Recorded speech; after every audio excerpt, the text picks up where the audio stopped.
Here's the thing, though. Like, normally when I speak to a woman, I normally brighten her day up. It's not every day the pretty boy champ say what's up. You know what I'm saying? Like, so, like, she like, hey. So, she might have been mean to you. Right. But when the champ comes through, the champ is here!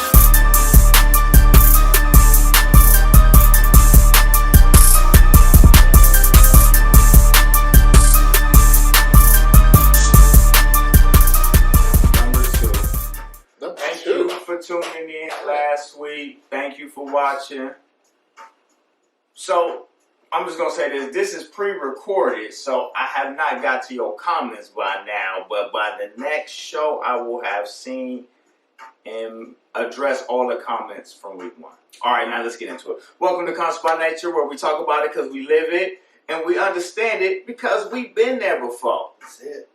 All right, and the host, Money Mac, Pretty Boy Champ. To my right, my brother, D. Lamar. Peace, peace, peace. Tyson, Area 51 Porter. What up? So, today, we off for Black Friday.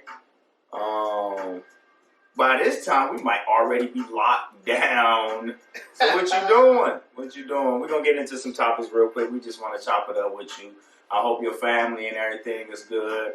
I hope you, the holidays is good. I hope everybody got their Xboxes and everything. You know what I mean? My dude got his Xbox. You know it. I'm over here jealous. Jealous. Soon, my brother, soon. You know what I figured, man? Before we get into something real deep, let's have a little fun with it. So, you're talking about Black Friday's over. Completely going into Christmas. Okay? Give. I thought we wasn't getting deep at first. All right. I thought we was having some fun. Hold on. We have fun. So, but can we talk about what we like to do? What do you do with your family at this time? How do you celebrate? Nothing. According to the governor, you better not be doing shit. Right. What gives you Man, joy during the holiday you better season? not have more than 2 or 3 people hanging out at a time. That's it. That's it. We ain't doing nothing. We ain't doing nothing for the holidays. You know what I'm saying? We about to have a Zoom Christmas. Oh, man. How about that? Best thing about it is, you know, I told you I don't do Black Friday, but Cyber Monday, you know what I mean? So, my package is getting dropped off at the front door anyway, so who cares? But, all right, man. So, today, so many murders in the community still, man. The rate just keeps rising. Everybody's like, what should we do about it? Honestly, I want to believe that we need to change our mentality. And you say, how you change that? I say, change your view and your perspective on the hood. And I'm one of the main ones to blame for it, because now I think if I knew better, then I would have do better. And if I knew now what I knew then, and everybody say that when you get old, listen, that shit is real. I feel like I'd probably still be living in Youngstown. It's funny how we watch movies and we listen to music and our culture, and we develop this mentality is we gotta grow up and get out. We gotta grow up and get out. How about we grow the hood as we grow? Like, why don't we apply that mentality? Why is the hood negative? Why can't we build our hoods up and establish wealth within ourselves? Because that's what the white people do. They leave money when they die, and they leave their home. And then the kids sell their home, and they split and they buy their own nice home. And then they leave money for their kids. And they leave a home, and then that home gets split, and they got home. And then that's how wealth is established over generations. Like, I myself will never be wealthy. I can hopefully be rich, but me, myself, I can never be wealthy. Only my family can accumulate the wealth, and that's how white people do it, and that's why they got shit. So, like, if I would have knew better, and the truth is, I graduated in 2000, and everybody couldn't wait to get out. Get out. we had a different mentality, like build up, build up, build up. We staying here to build it up. We gonna make this place better. We see different places and they great, but we gonna make this place great. That I feel like we need to start applying that mentality instead of saying, "Oh, we got to get out the hood." Let's make our shit better. We know how to work with what we got. We've been working with what we got since we've been here. Work with what you got and make that shit better. I'm guilty of it too. But like, what could we do to really help these killings? And I gotta say, we gotta change the perspective and the narrative in which we view ourselves and view the hood and view the place we live. I mean, it's all relative. So I agree. You know, we all came from, well, not all of us. I definitely grew up in the hood. You know, and I love my neighborhood. I mean, many of us are the first to say we rep where we from. Okay? In relationship to how we are quick to harm each other, which was your first point, we don't love each other. I think it is still all ties back into systemic things from the past. And when I say past, I'm deeply rooted in slavery, in Jim Crow, in Reconstruction era, where initially we saw ourselves banding together.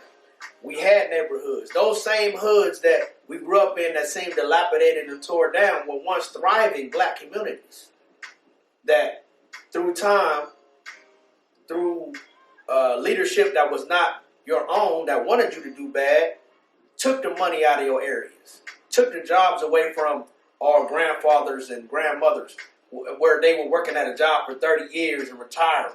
Took those jobs away, so it just continued to decrease the value of that area. So instead of looking out for your brother, you started to take from your brother. So that's, I think, how that mentality started to feed. And it was like, hey, I'm going to give you this. Don't give nobody else. You take it from your enemy. Because now I got a little paper, right? That's how the drug game got big in our hoods too. I'm going to give you these drugs. You can make $1,000 today. But you can't give it to nobody else. So then somebody else wanted to do this. Somebody else wanted to do that. Instead of our things being thriving together, then they were torn down. So that's one aspect in my point of view. Also, I love the thought of building up our communities. And I'm guilty just as you are. Graduated, but I didn't see opportunity there because I was young. And it wasn't instilled in me to stay. It was instilled in me to find something else and do better than what you have. So that thing that was once there, that brotherhood, I mean, every time you see something from the 70s or 60s, you like, man, when was this? Because I wasn't alive. I wasn't blessed to be around at that time. But you're like, man, hey, brother, look at this, brother. It's like, whoa, such unity. But it was gone when I was growing up. We had something here and there, but we repping our side of town, which is another cause for division. Another thing that's sown by the enemy to keep you apart. And I'd say, oh, man, I love the South Side. What have I ever done for the South Side? But see, and that's where I want you to get, no, see, and that's... We got people back home right now that's doing stuff for the city still. I know, but that's the thing, though. It's the perspective. Like, it's in our music. It's in our culture. Yes. It's in our everyday living. And we're not even conscious of it. Like I'm just now being self-aware of these things. You know what I mean? This conversation of wealth came up a couple days ago to me. And I'm starting to grasp that aspect. And if I would have known that, right, I would have...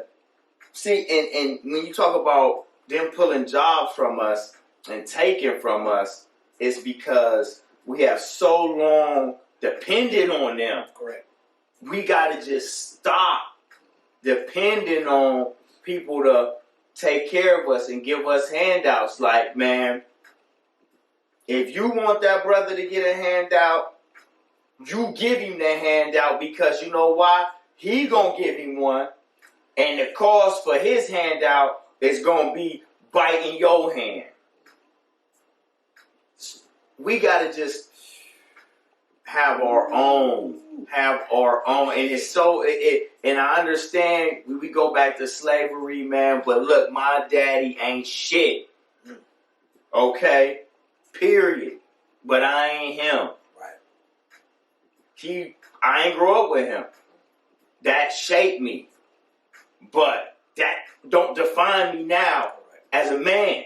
That shaped me as a young man, but that don't define me as a grown man. I can't blame what I do, my mistake, if I walk out this door on him because he wasn't there. Right. That's been long gone, buried. You wasn't there. All right, fine. I'm over it now. 38. I'm over it. I can no longer blame you not being there on a decision I'm about to make tomorrow, today. That had nothing to do with it. So, now that I know better, I'm going to do better. And I'm doing it. And I'm going to say better. And I'm going to show better. And that's what it is. Like, yeah, man. We definitely have to take control at some point in our lives for what you do. You know, when you're a child, all you know is what you're taught until you take a hold of your own life. And like they used to say, make something of who you are. When you said you were shaped as a child, but that didn't make you. That didn't mold you into the man that you are. You had to grow into that. And we're still growing every day. Something very poignant too, you said. Generational wealth, right? Most people don't know who Marcus Garvey is. The Honorable. The Honorable Marcus Mosiah Garvey, brother, he was pushing that. Have your own, make a job for your brother back then. And they hated that man. He was getting money from Africa, and you know, they were saying, how is this man so wealthy? He was putting it back in. He was saying, hey, you don't need a job if your brother can give you one. Create your own. And that's what I'm saying. We sitting here like, oh, it ain't here in the hood. It ain't there in the hood. Make it there.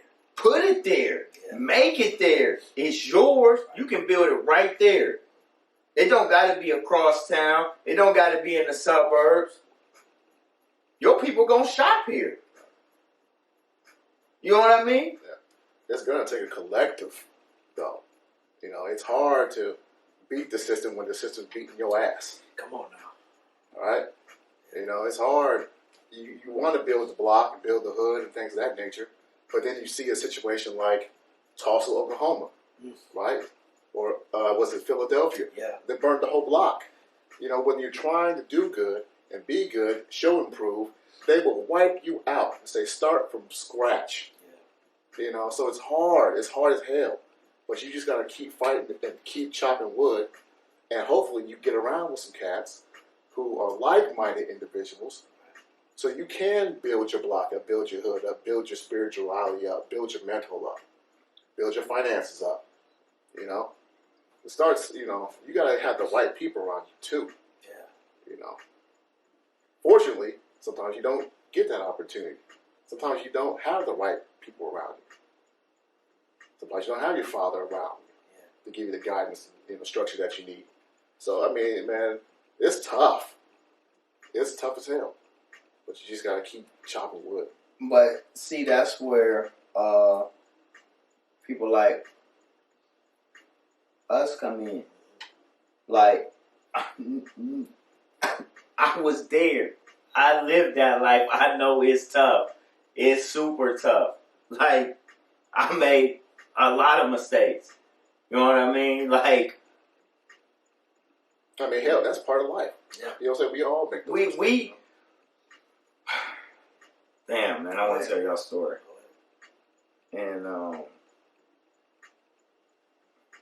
It's crazy how they condition us, how they manipulate us, and we are not even conscious of it.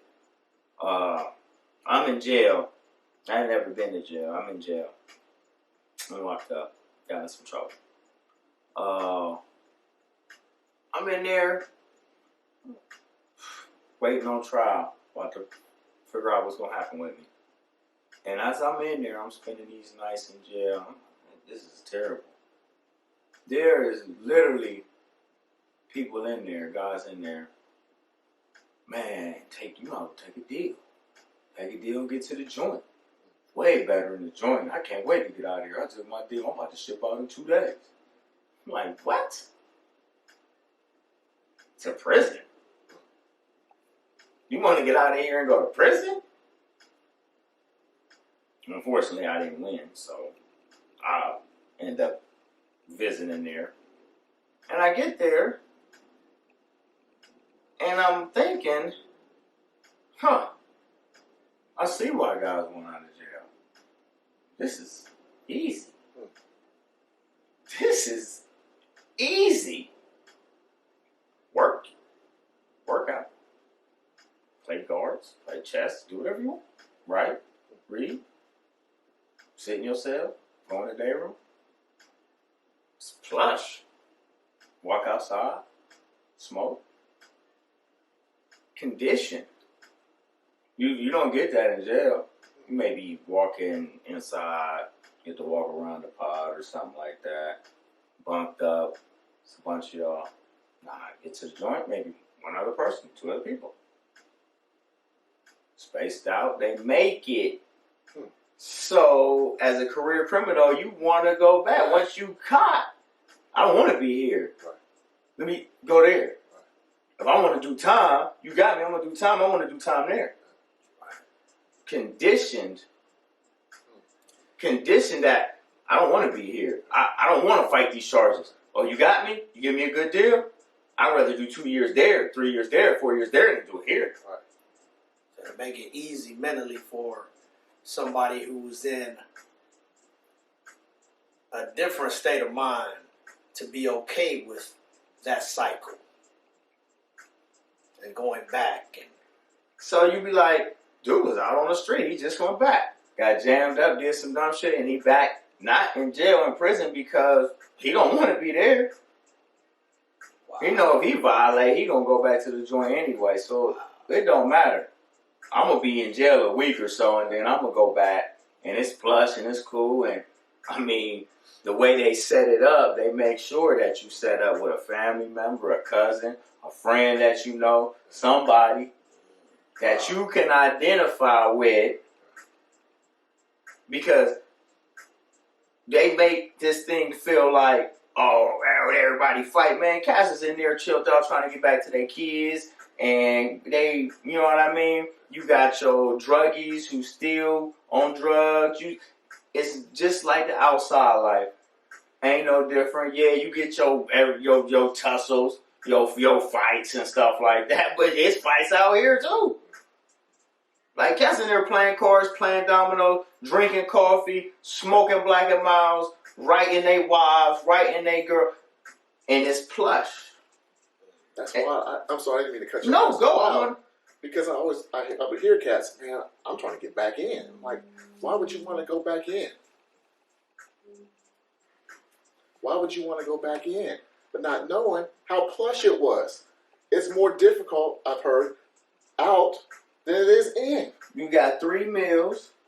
Here you gotta work. You gotta literally survive out here.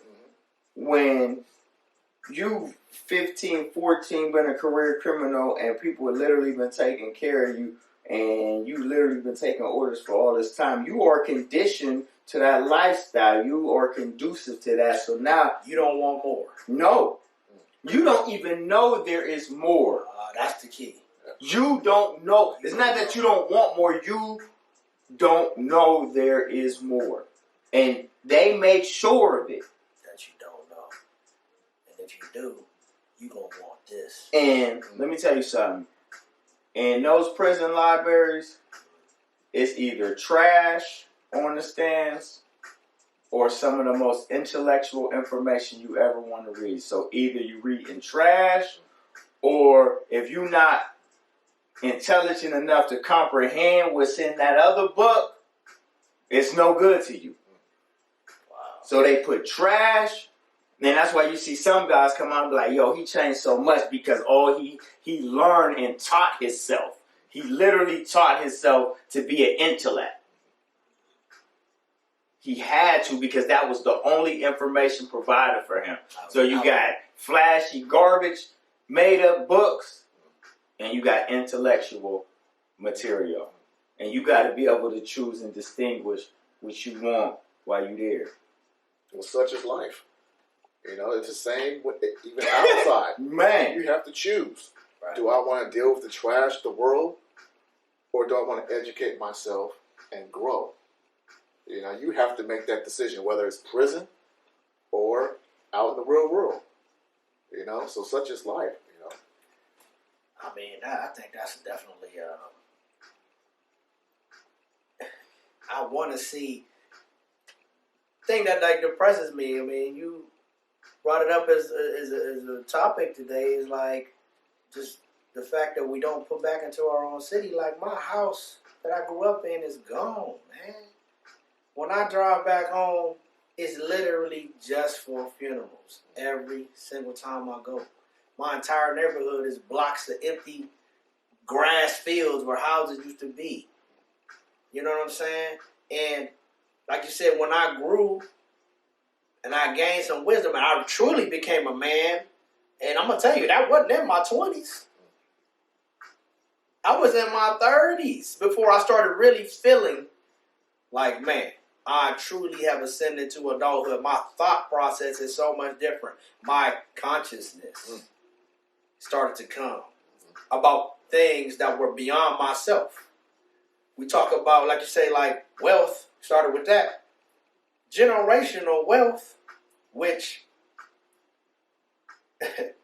that start like right now, our generational wealth is not for our kids. It's for our grandkids. That's what I'm saying.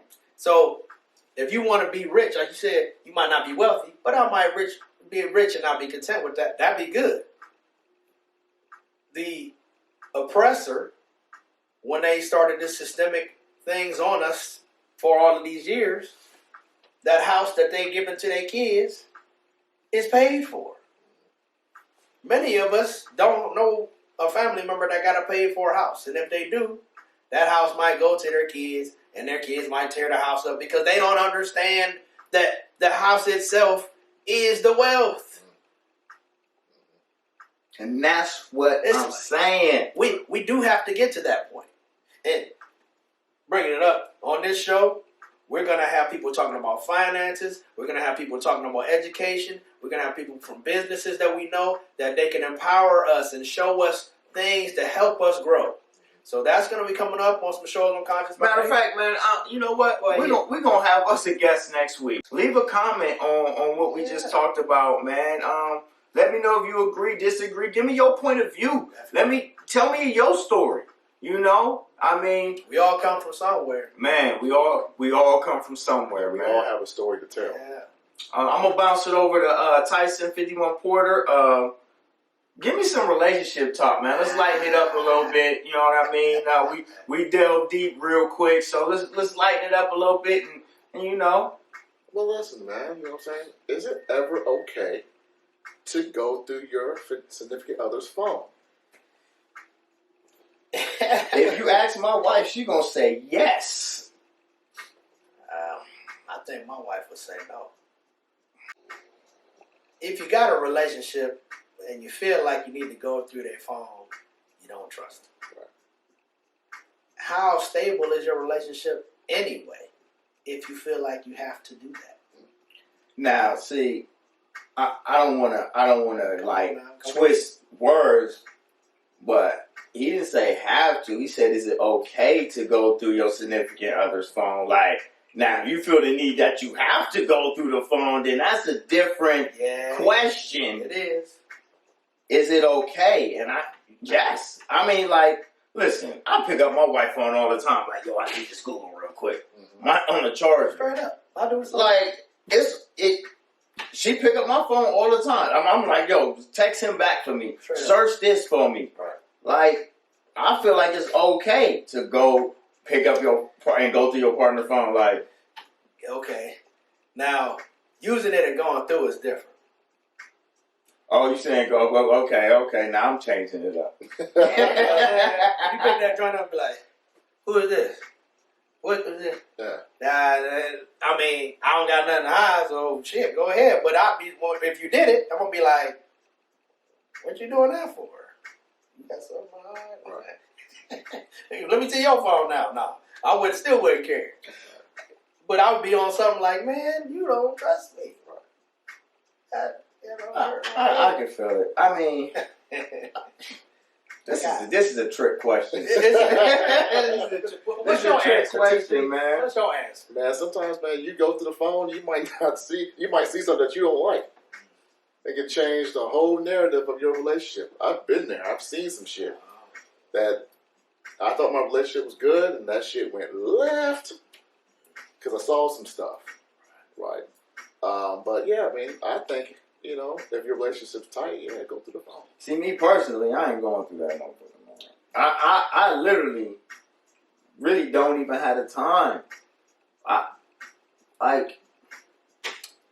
When are we apart? You sit next to me all the time. Like, I literally don't even have the time to go. Like, that type of shit don't even cross my mind. Like, even if I wanted to, I'd probably forget. Because it's just something that I just ain't on. Like, I just have no interest. Zero. In doing that. It's just like, females is over here looking like, nah, I'm going through his phone. I'm going through his shit. I'm going like, wow. Go ahead. You go through it and you're going to be like, damn, I'm a fool. Or not. I don't know. But it's just like, or make some shit up. If my woman want to go out, you know what I tell her? Have a good time, baby. I said, I might call you, see how you doing, or just call me and let me know where you at. Make sure you're safe. I don't say, where you going? Who with? Because I just trust it. And if you gonna cheat on me, then that's on you.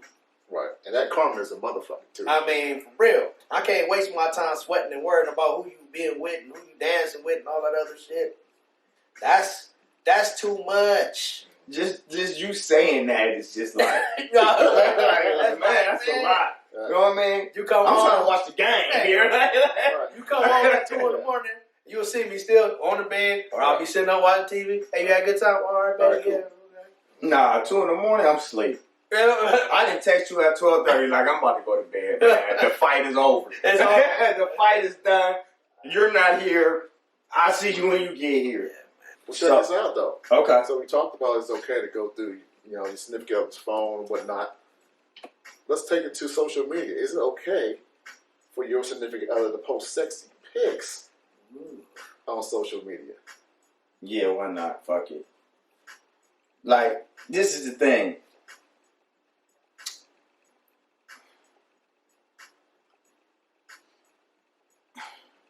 I hate to use this analogy, but I got to spit it out. I got to. So, if you're driving a Ferrari, you better be able to pay the insurance on that motherfucker, okay? Don't buy it and don't be able to handle the insurance on it. That comes with the policy. If she gorgeous, she bad, she sexy. God damn it, if you went to her page and she had sexy pictures up and you was like, oh damn, she's sexy, let me jump in her DM.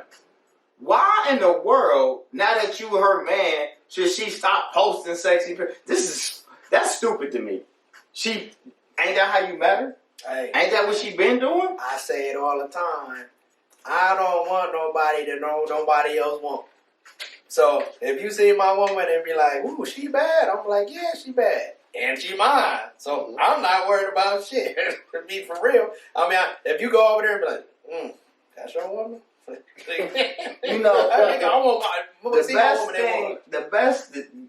Listen, I knew my wife was the one.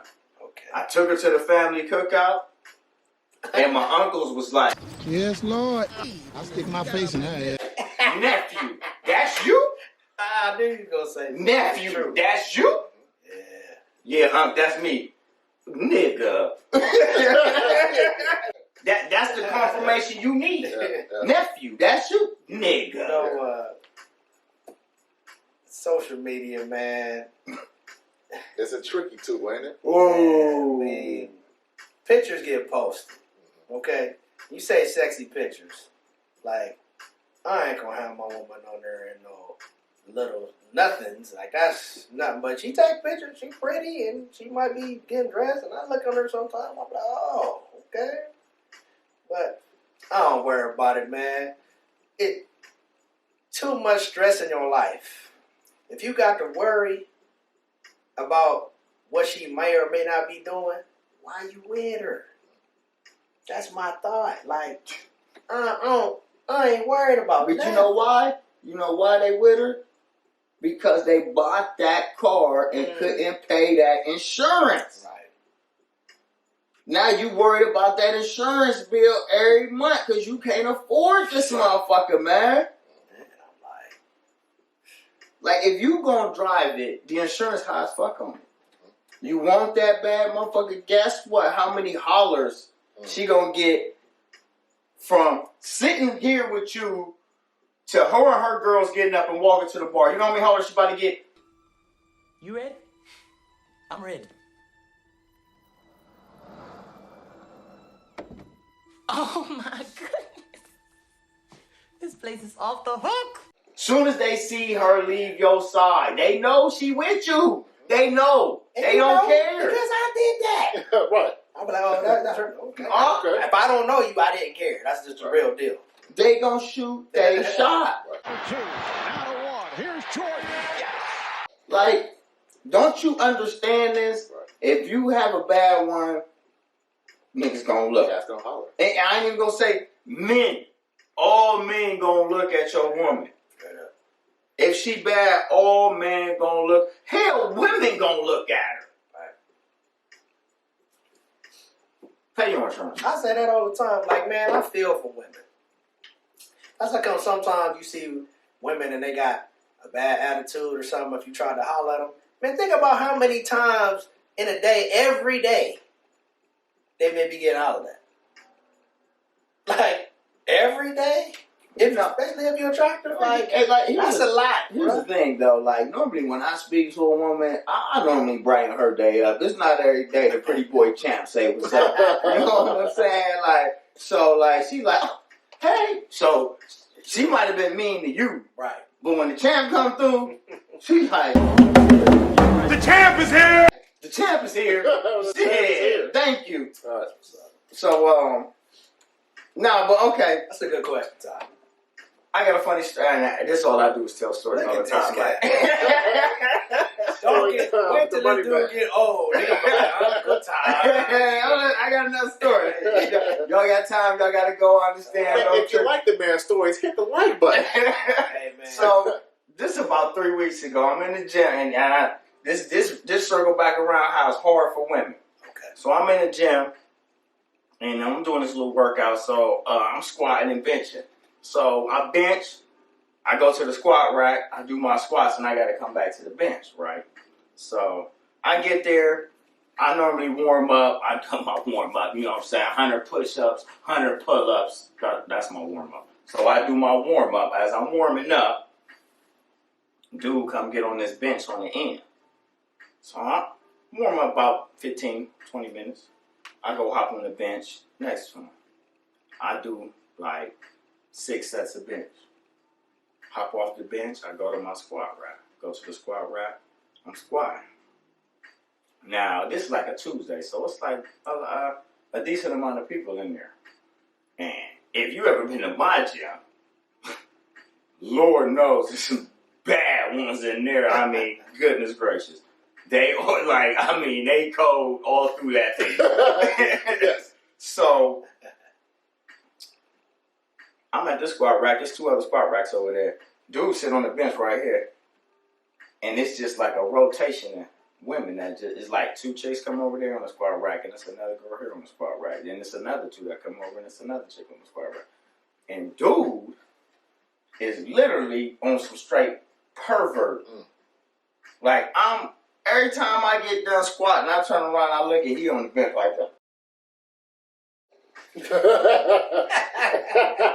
Rubbing his stomach. Terrible. I'm like, so obviously every time he rubbed his stomach, I look, I'm like, been squatting again.